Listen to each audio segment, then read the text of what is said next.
योग योग योगेश्वराय भूत भूत भूतेश्वराय काल काल कालेश्वराय शिव शिव सर्वेश्वराय शम्भो शम्भो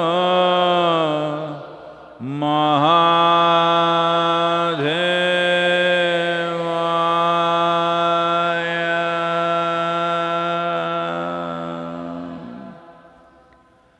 योग योग योगेश्वराय भूत भूत भूतेश्वराय काल काल कालेश्वराय शिव शिव सर्वेश्वराय शम्भो शम्भो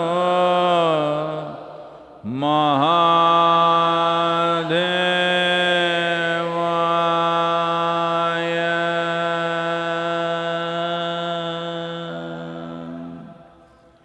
योग योग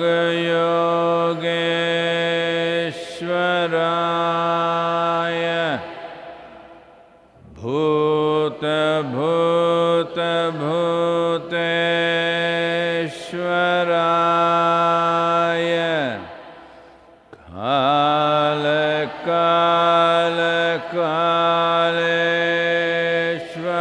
कालेश्वराय शिव शिव सर्वेश्वराय शम्भो शम्भो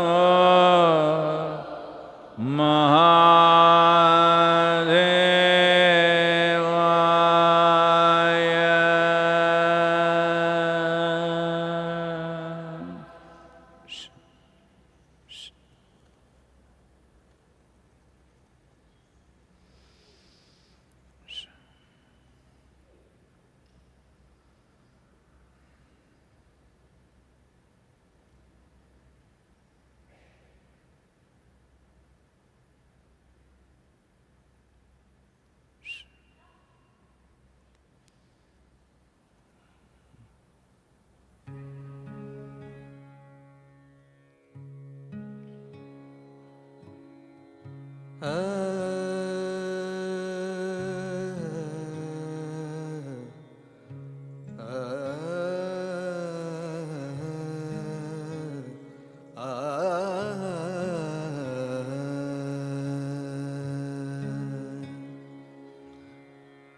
ನುಡಿದರೆ ಮುತ್ತಿನ ಹಾರದಂತಿರಬೇಕು ನುಡಿದರೆ ಮುತ್ತಿನ ಹಾರದಂತಿರಬೇಕು ನುಡಿದರೆ ಮುತ್ತಿನ ಹಾರದಂತಿರಬೇಕು ನುಡಿದರೆ ಮುತ್ತಿನ ಹಾರದಂತಿರಬೇಕು ನುಡಿದರೆ ಮಾಣಿಕ್ಯದ ದೀಪ್ತಿಯಂತಿರಬೇಕು ನುಡಿದರೆ ಮಾಣಿಕ್ಯದ ದೀಪ್ತಿಯಂತಿರಬೇಕು ನುಡಿದರೆ ಮುತ್ತಿನ ಹಾರದಂತಿರಬೇಕು ನುಡಿದರೆ ಮುತ್ತಿನ ಹಾರದಂತಿರಬೇಕು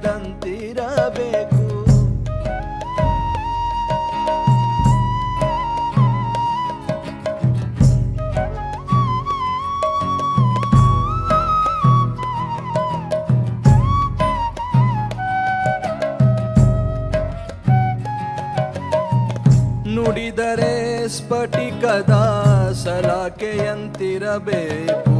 ನುಡಿದರೆ ಸ್ಫಟಿಕದ ಸಲಾಕೆಯಂತಿರಬೇಕು. ನುಡಿದರೆ ಲಿಂಗ ಮೆಚ್ಚಿ ಅಹುದಹುದೆನ್ನಬೇಕು. ನುಡಿದರೆ ಲಿಂಗ ಮೆಚ್ಚಿ ಅಹುದಹುದೆನ್ನಬೇಕು. ನುಡಿಯೊಳಗಾಗಿ ನಡೆಯದಿದ್ದರೆ ನುಡಿಯೊಳಗಾಗಿ ನಡೆಯದಿದ್ದರೆ ಕೂಡಲ ಸಂಗಮ ದೇವನೆಂತೊಲಿವನಯ್ಯ. ಕೂಡಲ ಸಂಗಮ ದೇವನೆಂತೊಲಿವನಯ್ಯ. ನುಡಿದರೆ ಮುತ್ತಿನ ಹಾರದಂತಿರಬೇಕು. ನುಡಿದರೆ ಮುತ್ತಿನ ಹಾರದಂತಿರಬೇಕು. ನುಡಿದರೆ ಮಾಣಿಕ್ಯದ ದೀಪ್ತಿಯಂತಿರಬೇಕು. ನುಡಿದರೆ ಮಾಣಿಕ್ಯದ ದೀಪ್ತಿಯಂತಿರಬೇಕು. ನುಡಿದರೆ ಮುತ್ತಿನ ಹಾರದಂತಿರಬೇಕು. ನುಡಿದರೆ ಮುತ್ತಿನ ನುಡಿದರೆ ಮುತ್ತಿನ ನುಡಿದರೆ ಮುತ್ತಿನ ಹಾರದಂತಿರಬೇಕು.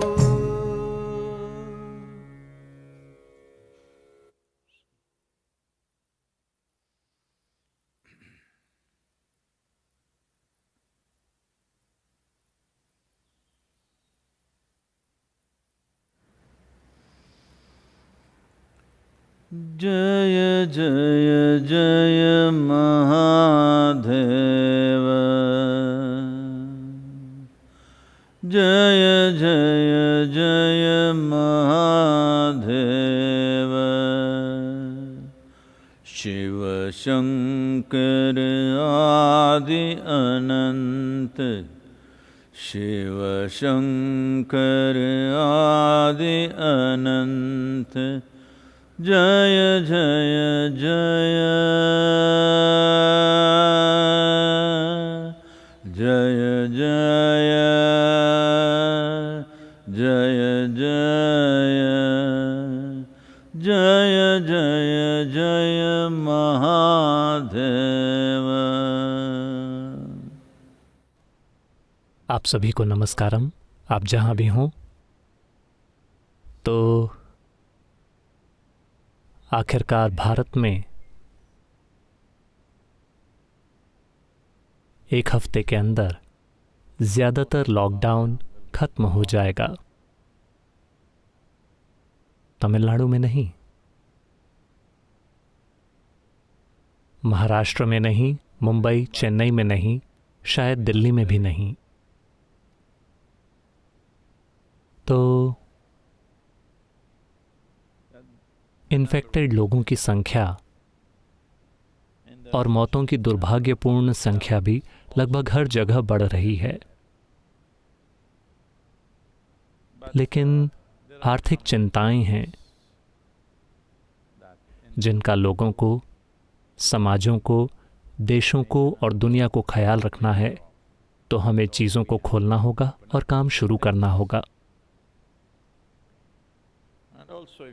और अगर आप अपने काम में बहुत कुशल नहीं हैं, तो शायद आप पूरी तरह से भूल जाएं कि उसे कैसे किया जाता है. अगर हम आपको इतना लंबा ब्रेक देते हैं तो एक दिन ऐसा हुआ. हमेशा की तरह शंकरन पिल्लई शिकायत कर रहे थे कि ज़्यादातर लोग सोचते हैं कि उनका बॉस बेवकूफ़ है. तो शंकरन पिल्लई शिकायत कर रहे थे कि उनका बॉस कितना बेवकूफ़ है. फिर उनकी पत्नी ने कहा, वो जितना होशियार है, अगर वो उससे ज़्यादा होता तो तुम अपनी नौकरी बहुत पहले ही खो चुके होते.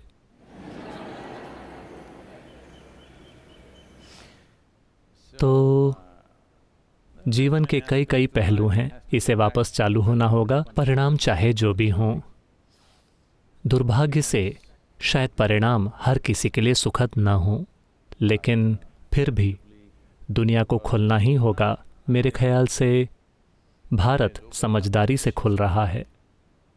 सौभाग्य से पूरे देश में ज़्यादा इन्फेक्शन वाले इलाके शायद सिर्फ 20 जिलों तक ही सीमित हैं. 700 से ज़्यादा जिलों में से सिर्फ 20 जिले एक गंभीर चुनौती हैं, तो वे उन जिलों की घेराबंदी कर रहे हैं।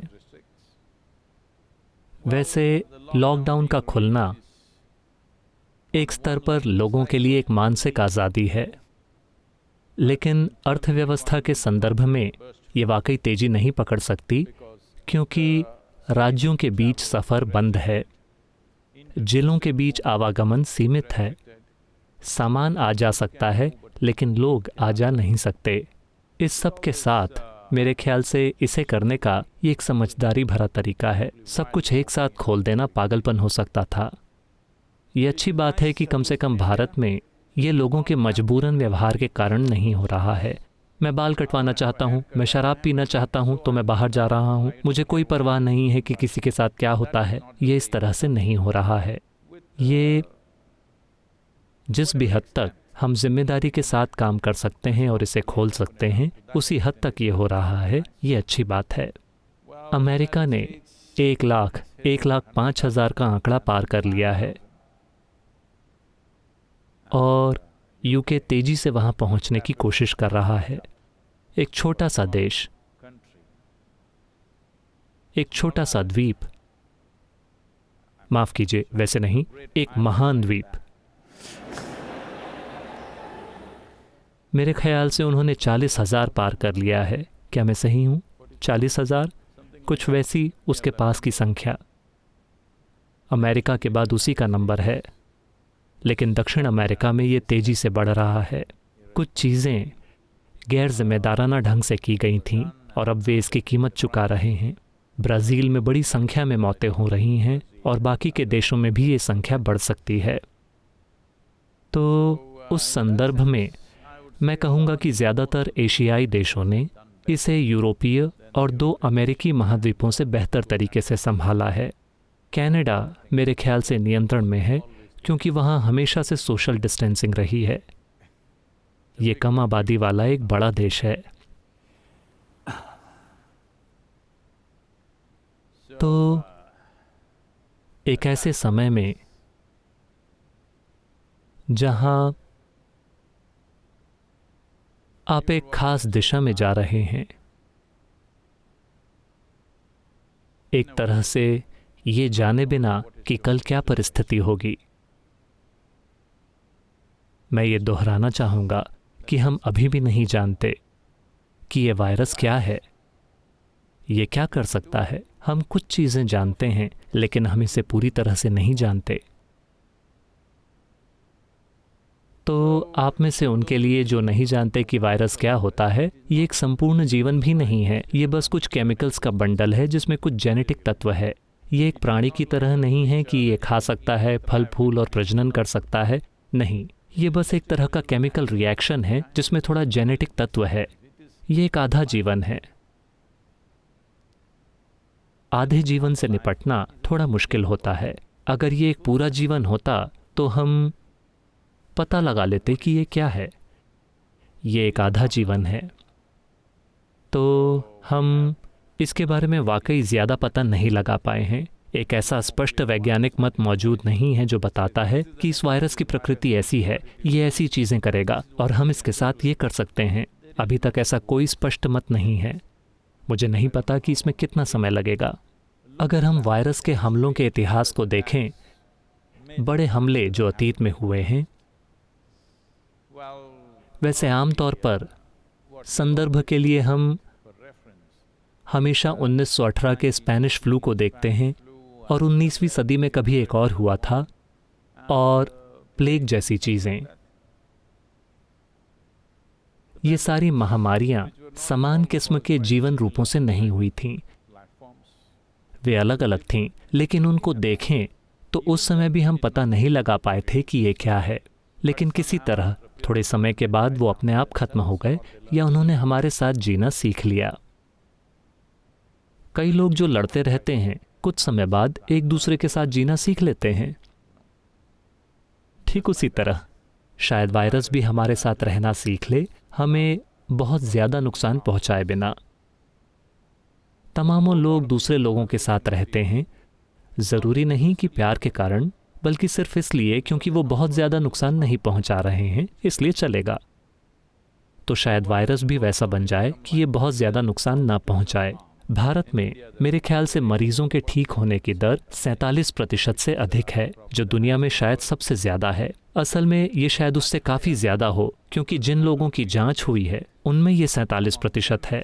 इतने ही ऐसे लोग भी हो सकते हैं जिनकी जांच नहीं हुई है, या उनकी संख्या ज़्यादा हो सकती है। वो बिना किसी डॉक्टर के पास गए ही अपने आप ठीक हो रहे हैं। तो हमारी ठीक होने की दर बहुत ज़्यादा अच्छी है।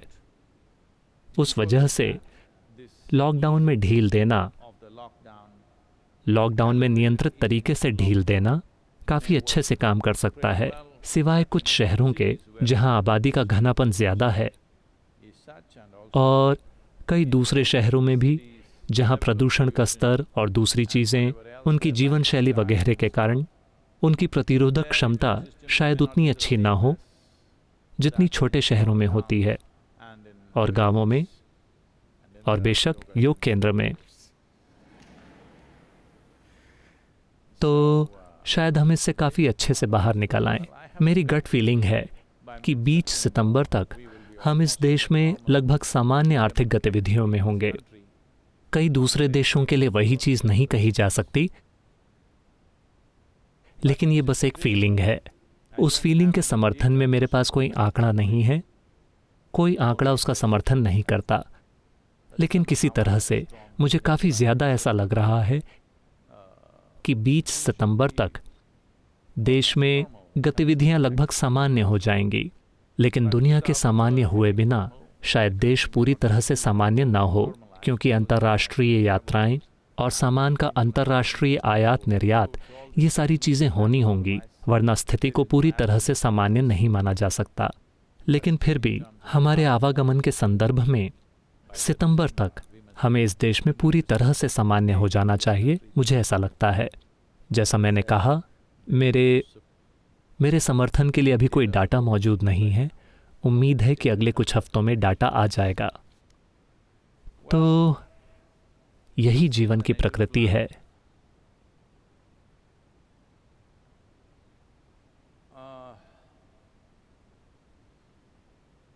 आप मजबूती से जी रहे हैं, लेकिन आप बिस्तर पर लेटकर सो जाइए।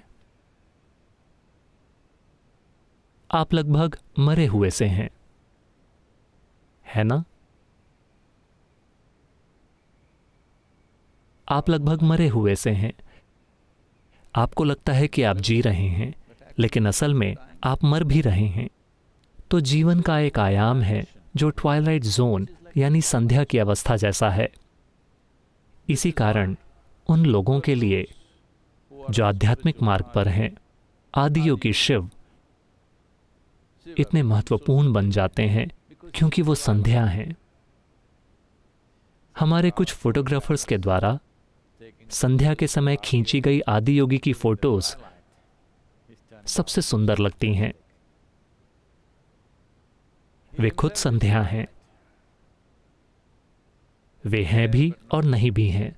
संध्या की अवस्था, बिल्कुल उल्लासित और नशे में। संध्या की अवस्था एक बहुत अद्भुत और चमत्कारी योगी, लेकिन एक बावला इंसान। तो संध्या की अवस्था, आप संध्या की अवस्था में तभी हो सकते हैं अगर आप अपने सिस्टम में स्थिरता लाते हैं। अगर आप ऐसे बन जाते हैं कि आपके अंदर नाम मात्र की भी मजबूरी नहीं रह जाती, फिर आप संध्या का खेल खेल सकते हैं। वरना अगर आप में उतनी स्थिरता नहीं है, अगर आप संध्या की अवस्था में जाते हैं तो आप दूसरे आयाम में खिंच जाएंगे।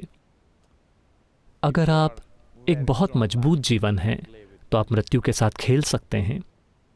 उसमें जबरदस्त रोमांच होता है। हाँ, क्योंकि जरा देखिए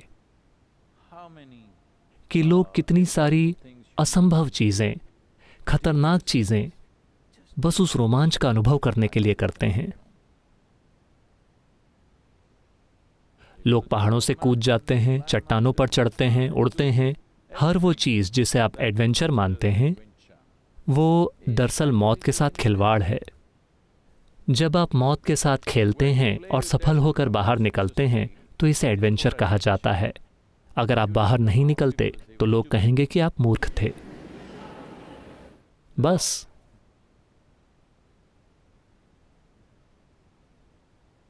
तो अगर आप कोई मूर्खतापूर्ण चीज़ सफलता से करते हैं तो उसे एडवेंचर कहा जाता है।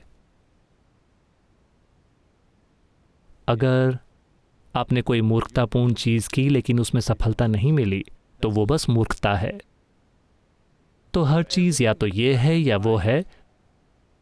जब आप जीवन को एक खास नज़रिए से देखते हैं, लेकिन अगर आप खुद को ज़रा सा ऊपर उठाते हैं और उसे देखते हैं तो हर चीज़ संध्या है। हर चीज़ यहाँ भी है और वहाँ भी। इन दिनों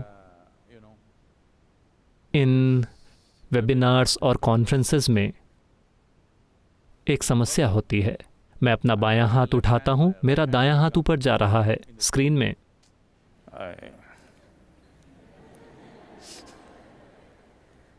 हाथों को लेकर उलझन में पड़ना, मैंने सोचा था कि ऐसा सिर्फ महिलाओं के साथ होता है, लेकिन मैं स्क्रीन पर देखता हूं, मैं अपना दायां हाथ उठाता हूं और मेरा बायां हाथ उठ जाता है। तेलुगु में एक बहुत प्रसिद्ध गीत है, तेलुगु लोग जानते हैं, కుడ ఎడమైతే పరిపాటు లేదు। तो कोई दिक्कत नहीं अगर दायां बायां बन जाता है, बायां दायां बन जाता है, कोई दिक्कत नहीं। यही योग है, क्योंकि योग यानी एक हो जाना। अब ये और वो नहीं रहा, सिर्फ ये और ये है। ये एक संध्या की अवस्था है। आप जीवन में हैं, लेकिन आप हमेशा मौत के साथ खेल रहे हैं। आप पूरी तरह सतर्क हैं, लेकिन आप नशे में हैं। एक ही समय पर जीवन के सभी आयाम आपके भीतर मौजूद हैं, लेकिन उनमें से कोई भी आपके ऊपर हावी नहीं है। ये महत्वपूर्ण बात है। तो इसके एक हिस्से के रूप में मैं कुछ कविताएं लिखने लगा जिनका शीर्षक है जब।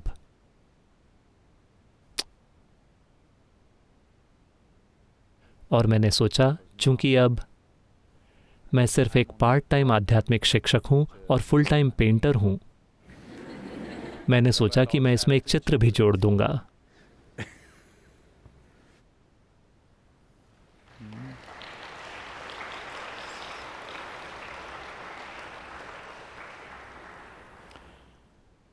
जब एक पुरुष महिला है, पक्षी एक फूल है, लाल नीला है, जीवन मृत्यु संध्या। मैं एक बार फिर से पढ़ता हूं।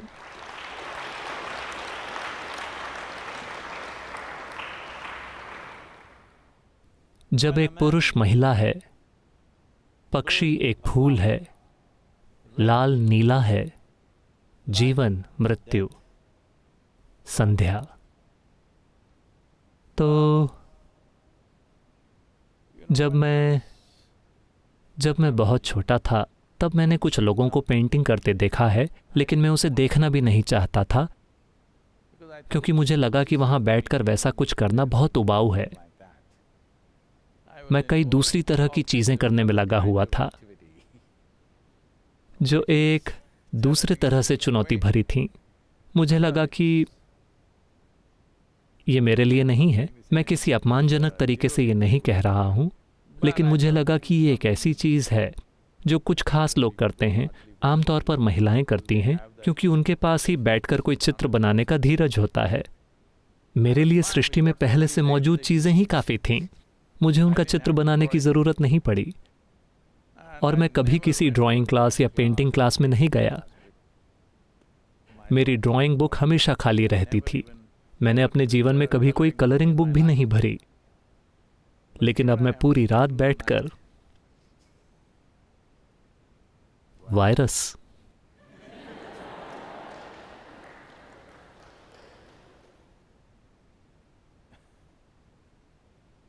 तो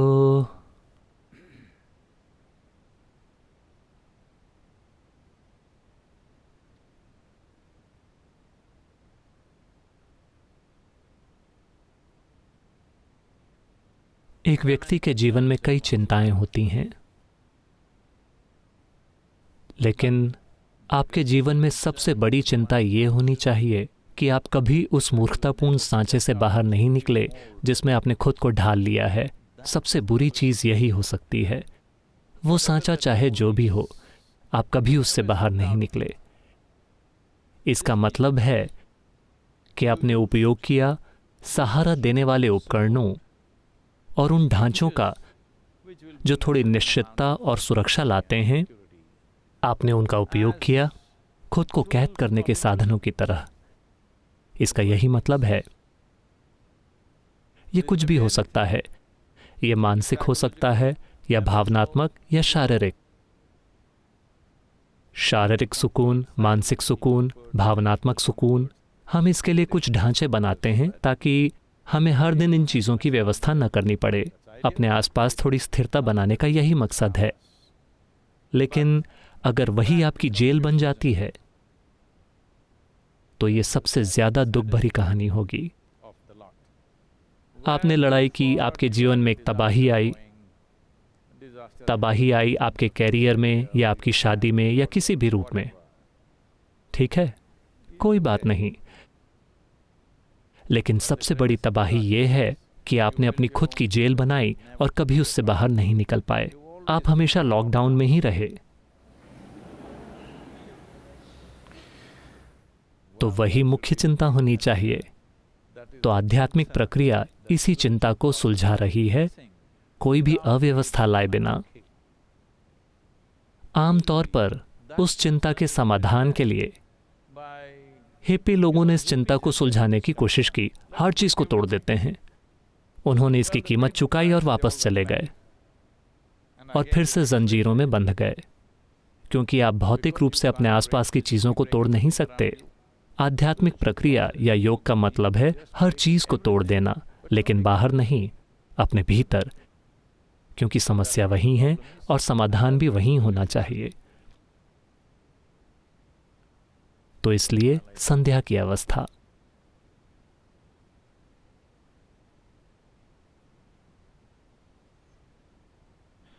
ये सवाल शीतल ने पूछा है। नमस्कारम सद्गुरु, मैं 4 महीनों से आश्रम में हूँ। आपको बहुत बहुत धन्यवाद कि आपने हमें अपने साथ लॉकडाउन में होने का सौभाग्य दिया। ये समय बहुत ही अच्छा बीता। लेकिन अब हम में से कुछ लोग आज रात रवाना हो रहे हैं। आश्रम दुनिया की सबसे सुरक्षित जगहों में से एक है, लेकिन हम जाने के लिए मजबूर हैं क्योंकि हमारे कुछ दायित्व हैं। हमारे मन में काफ़ी चिंता और डर है। हम सुरक्षित होने और महसूस करने के लिए क्या कर सकते हैं सद्गुरु?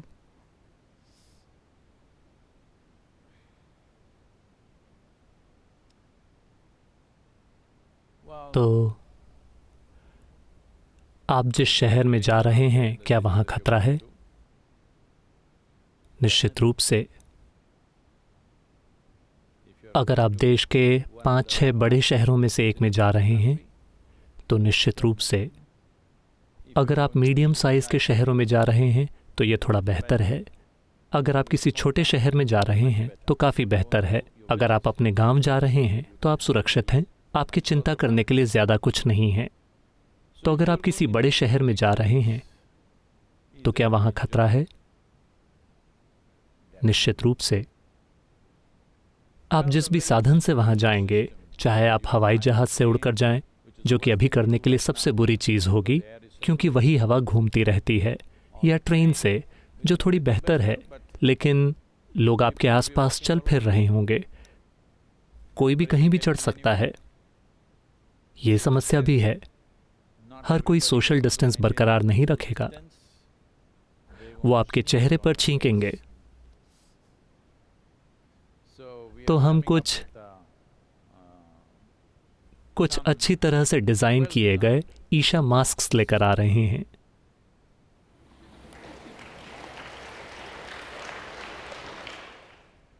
ये डिज़ाइन में थोड़ा अलग है। मुझे यकीन है कि इसके बारे में बहुत बहस होगी क्योंकि इसमें केवल एक डोरी है, नीचे की डोरी नहीं है। क्योंकि इस तरह से कसकर मास्क पहनने की समस्याओं में से एक ये है कि इसे पहनने के कुछ हफ्तों में धीरे धीरे आपके खून में ऑक्सीजन का स्तर कम हो जाएगा।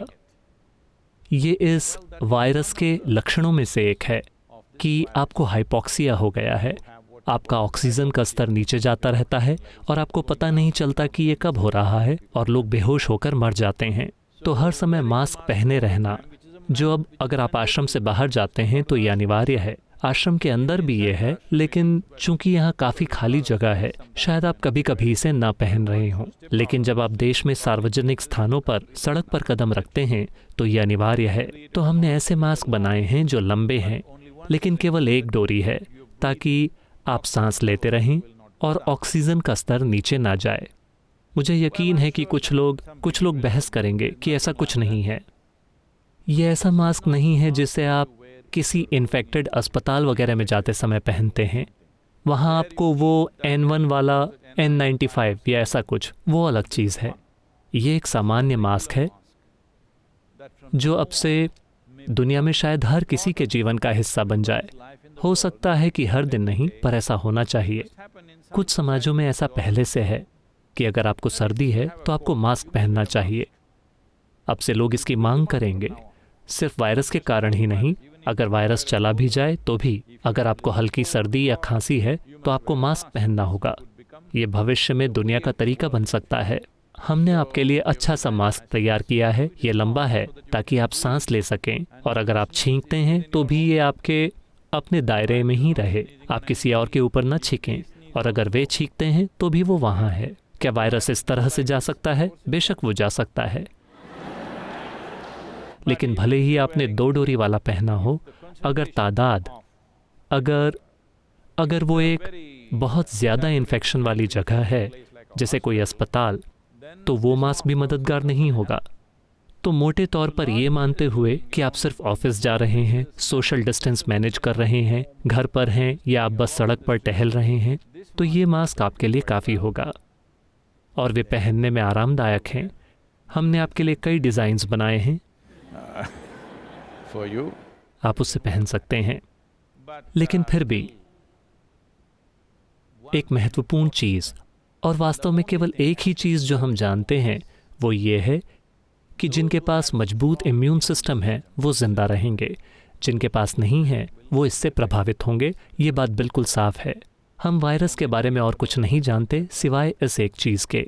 तो वो एक चीज़ कि इम्यूनिटी कैसे बढ़ाएं। एक बात यह है कि आपको अपना अभ्यास जारी रखना चाहिए, जो सबसे बड़ी चीज़ है कि आपका इम्यून सिस्टम बहुत मजबूत रहेगा। हमारे पास पर्याप्त, मुझे नहीं पता कि आपने हार्वर्ड के साथ हुई बातचीत को देखा है कि नहीं।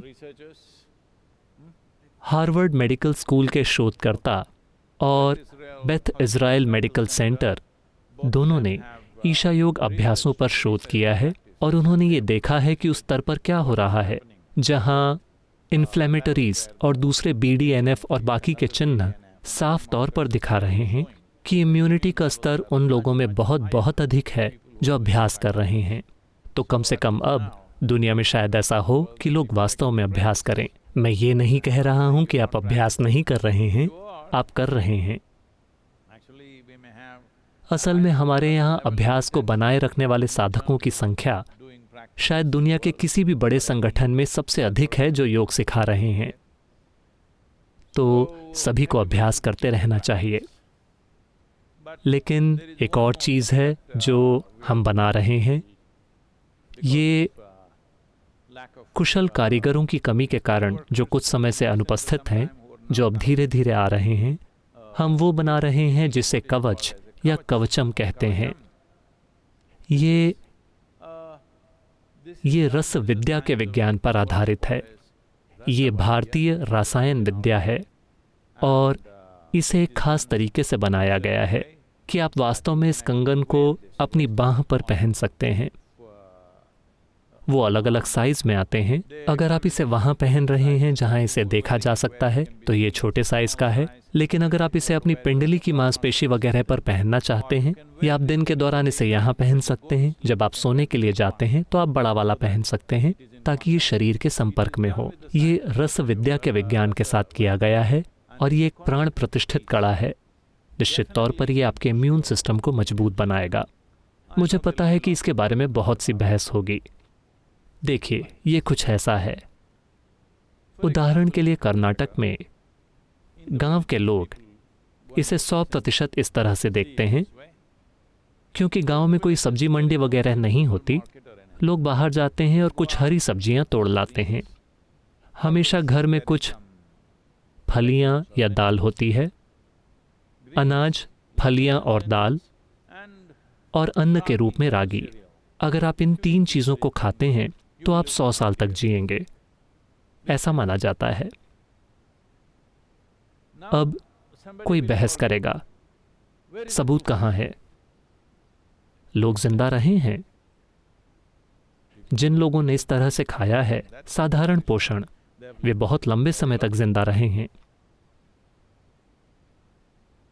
लेकिन आज हम इस मोड में आ गए हैं कि जो बात हम 1000 साल से जानते हैं कि ये काम करती है, उसे एक प्रयोगशाला में साबित करना होगा। कौन सी प्रयोगशाला? वो अमेरिका की बड़ी यूनिवर्सिटीज़ में से एक में होनी चाहिए। अगर वो यूरोप में है तो भी हम उसे नहीं सुनते। इसे अमेरिका से आना होगा, सिर्फ तभी ये सच है। रागी, हरी पत्ती, फलियां और दाल, और खेत में काम करना, आप लंबी उम्र जिएंगे। कोई सबूत नहीं है जब तक वो किसी बड़ी यूनिवर्सिटी में 5 लोगों पर स्टडी करके आपको ये नहीं बताते कि हाँ ऐसा ही है, लेकिन इसमें 10-12 साल या 25 साल लग जाएंगे। तब तक आपने सारा खराब खाना खाया होगा और आप मर चुके होंगे। तो इसके बारे में बहस होगी, लेकिन मैंने पहले ही लोगों के एक छोटे समूह के साथ इसका प्रयोग किया है और इसने बहुत अच्छी तरह से काम किया है। मुझे किसी सबूत की ज़रूरत नहीं थी, क्योंकि मुझे पता है कि ये मेरे लिए काम करता है। आज मैं उसी के कारण जिंदा हूं। क्योंकि जब सभी डॉक्टरों ने कहा कि मैं कुछ महीनों से अधिक जिंदा नहीं रहूंगा, जब उन्होंने कहा 100% आप जिंदा नहीं बचेंगे, देखिए मैं यहां हूं। क्या मैं ठीक दिख रहा हूं? दरअसल अगर आपने मुझे 20 साल पहले देखा होता, ध्यानलिंग के बाद, तब मैं कैसा था और आज मैं कैसा हूं। मेरी उम्र कम से कम 20 साल कम हो गई है, 20 साल ज्यादा नहीं।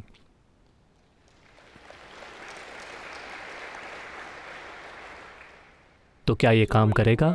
यह निश्चित रूप से काम करेगा। आप इसका कितने असरदार तरीके से उपयोग करते हैं। दिन में आप छोटा वाला इस्तेमाल कर सकते हैं, वरना एक लंबा तांबे वाला पहनना शायद अजीब लगे, या आप इसे अपनी पिंडली की मांसपेशियों पर पहन सकते हैं जहां लोग देख नहीं सकते, या रात में आप लंबा वाला पहन सकते हैं, दिन में आप छोटा वाला पहन सकते हैं। तो अगर आप बाहर जा रहे हैं, खासकर बड़े शहरों में, तो ये कवचम आपके लिए एक ज़बरदस्त बदलाव लाएगा। उन्हें तैयार हो जाना चाहिए। हमारे पास पहले से ही कई हैं, लेकिन इन्हें बड़ी संख्या में लोगों के लिए तैयार होना चाहिए, शायद 1 हफ्ते या 10 दिन के समय में। अभी वे कह रहे हैं कि 8 जून से वास्तव में अगले चरण की ढील दी जाएगी। इसे 15 जून के लिए सेट किया गया है, लेकिन तमिलनाडु में ये 21 दिन का है। मुझे लगता है कि पूरे देश में 21 दिनों में कदम दर कदम ढील दी जाएगी। 21 दिनों में निश्चित रूप से ये बड़ी मात्रा में उपलब्ध होगा। तो इसे सिर्फ पहले आओ पहले पाओ के आधार पर दिया जाएगा। अगर आपको इसकी ज़रूरत है तो आप इसे बुक कर लीजिए। हमें अभी ये नहीं पता कि इसकी कीमत क्या होगी। इसकी कीमत बहुत ज़्यादा नहीं होनी चाहिए, लेकिन इसमें बहुत काम लगता है, तो थोड़ी कीमत तो होगी, लेकिन इसकी कीमत बहुत ज़्यादा नहीं होनी चाहिए। हमें इसकी कीमत नहीं पता है। हम जब बड़े पैमाने पर इसका उत्पादन करेंगे तभी हमें पता चलेगा कि इसकी कीमत क्या होगी, क्योंकि हम इसे पहली बार बना रहे हैं। हमने पहले जो बनाए थे वो बहुत अधिक महंगे थे, क्योंकि वो भारी थे और वो एक खास तरीके से बनाए गए थे। अब हमने डिज़ाइन पर काम किया है और इसे पहनने के लिए बहुत हल्का और आसान बना दिया है। तो ये कवचम आपको मुंबई जाने का आत्मविश्वास दे सकता है।